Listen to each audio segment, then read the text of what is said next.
Salam la famille, c'était Chrono d'Atlas, j'espère que vous allez bien. Alors honnêtement, j'ai l'impression que depuis que Vaïd est arrivé, j'ai l'impression qu'à chaque match c'est la même chose. J'ai l'impression qu'à chaque match c'est le même scénario où le Maroc est pas trop bon dans le contenu, mais au niveau du résultat c'est pas trop mauvais. Donc on doit se satisfaire, on doit applaudir, et on doit être content de la bouillie qu'on nous sert à chaque match. Vous savez quand hier j'ai fait ce petit sondage sur Instagram pour voir un petit peu si vous étiez satisfait ou pas de ce match du Maroc.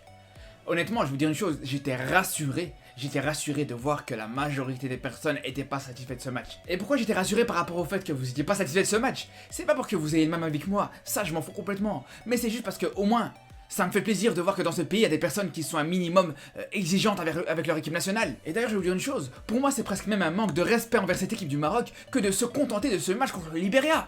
Sincèrement les gars, sincèrement ne venez même pas me dire ouais mais il y a quelques années ce genre de match on les gagnait même pas. Parce qu'il y a quelques années on n'allait pas en Coupe du Monde. Mais aujourd'hui t'es qualifié à cette Coupe du Monde. Et pendant que t'es en train de galérer à marquer et à gagner contre ce pays qui est tellement petit, qui compte 2 fois moins d'habitants que la région parisienne, pendant ce temps-là les Croates qui sont les premiers adversaires qu'on va affronter pendant ce mondial, ils sont en train de taper les champions du monde.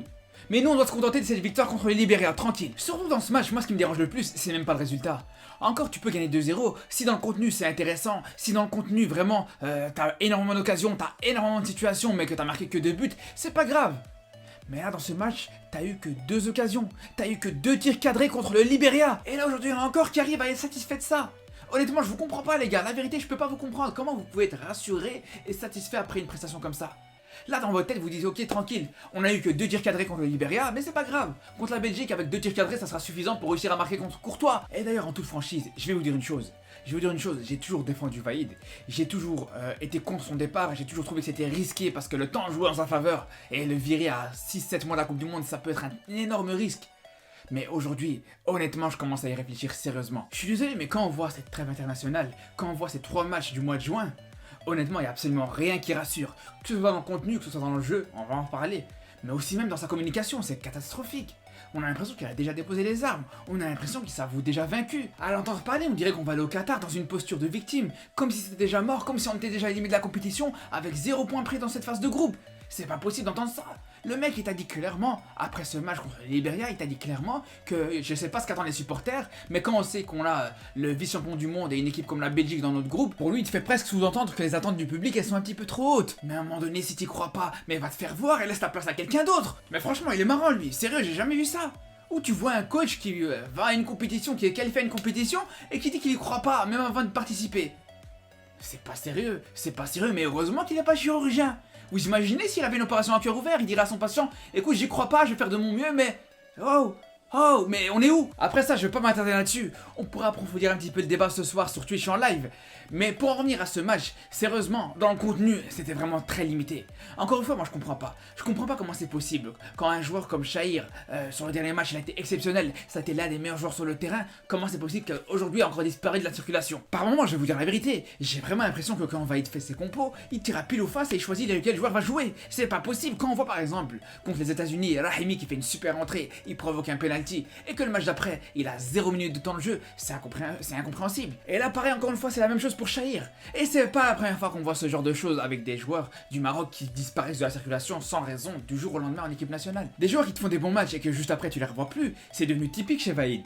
On se rappelle encore d'un autre bon exemple avec Ounahi qui avait fait un super match contre le Gabon pour le 3e match de la phase de groupe en Coupe d'Afrique et que juste après, sur les 3 prochains matchs, tu l'as plus revu jouer. Et ça paraît peut-être anecdotique, mais je pense que c'est vraiment le plus gros problème de cette équipe. C'est vraiment le plus gros problème et c'est pour ça qu'on verra jamais cette équipe nationale du Maroc actuelle proposer un jeu aussi beau qu'à l'époque de Renard. C'est impossible. Tu pourras jamais proposer un jeu vraiment de très bonne qualité à partir du moment où tu donnes pas l'occasion à tes joueurs de vraiment développer leurs automatismes. C'est impossible. Aujourd'hui, ça va faire bientôt 3 ans que Vaïd est en place avec cette équipe du Maroc et il n'y a absolument personne qui pourra te citer son équipe type. Ou ne serait-ce que juste citer son milieu de terrain, ces 3 ou 4 joueurs de milieu de terrain qui participeront à la Coupe du Monde et qui seront titulaires pendant ces matchs de Coupe du Monde. Donc aujourd'hui, quand t'as même pas vraiment de milieu de terrain qui est clairement établi, comment tu veux proposer une animation offensive un minimum cohérente? C'est impossible. Et quand on voit ce match contre le Libéria, on a pu voir une seule action qui a été vraiment bien aboutie, qui a été vraiment bien construite avec des combinaisons intéressantes. Une seule.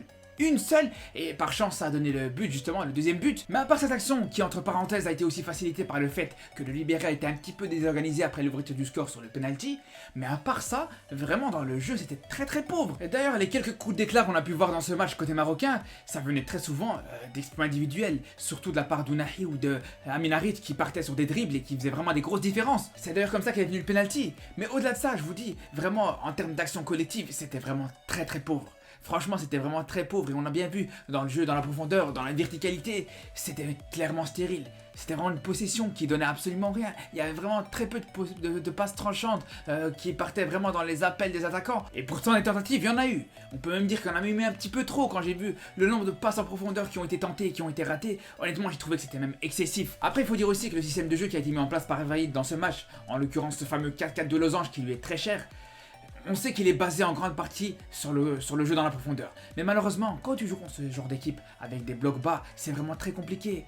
On sait que quand tu joues contre une équipe comme ça, avec un bloc bas, le but c'est vraiment d'élargir un maximum ce bloc pour pouvoir ouvrir l'intervalle et t'engouffrer dedans. Et puis même tout simplement le fait d'orienter un maximum le jeu sur les côtés, ça peut permettre aux ailiers de faire des différences. Et on sait justement qu'au Maroc, on a des joueurs techniques qui sont capables de faire ces différences là sur les côtés. On l'a bien vu par exemple avec Harit, une des seules fois que le Maroc a essayé de passer par les côtés sur des attaques placées, on a vu qu'Harit a réussi à se provoquer ce penalty en contournant le bloc libérien justement. Mais tout ça pour dire que quand on voit que depuis que Vaïd est arrivé, la seule chose sur laquelle il insistait énormément, c'était vraiment le jeu dans la profondeur. Il voulait un maximum pousser cette équipe à jouer plus dans la profondeur et moins sur des attaques placées. Faut être honnête, quand tu vois le jeu dans la profondeur dans ce match contre le Liberia, ça fait très peur. Sincèrement, ça fait très peur. Quand on voit vraiment toute l'importance qu'a donné Vaïd à ce style de jeu et qu'aujourd'hui t'as l'impression qu'il n'y a absolument aucun travail qui a été effectué, sérieusement c'est inquiétant. Après honnêtement, je vais vous dire la vérité. Moi, que Vaïd parte ou qu'il reste avant cette Coupe du Monde, je m'en fous complètement. Sincèrement, je m'en fous complètement, mais moi ce que je veux juste, la seule chose que je veux, c'est qu'avant cette Coupe du Monde, on a affaire à une équipe qui est un petit peu plus compétitive, un petit peu plus ambitieuse. Parce que là, honnêtement, il faut être réaliste. Si le niveau s'améliore pas avant ce mondial, on court droit vers la catastrophe, c'est tout, il n'y a pas d'autres mots, il n'y a pas d'autres termes, c'est la vérité. Donc honnêtement, il y a du boulot, on espère que ça va progresser, on reste bien sûr derrière cette équipe nationale, on va la suivre de très près, on va continuer à en parler dans les semaines à venir d'ailleurs. Donc je vous dis à très vite, et surtout d'ici là, prenez soin de vous.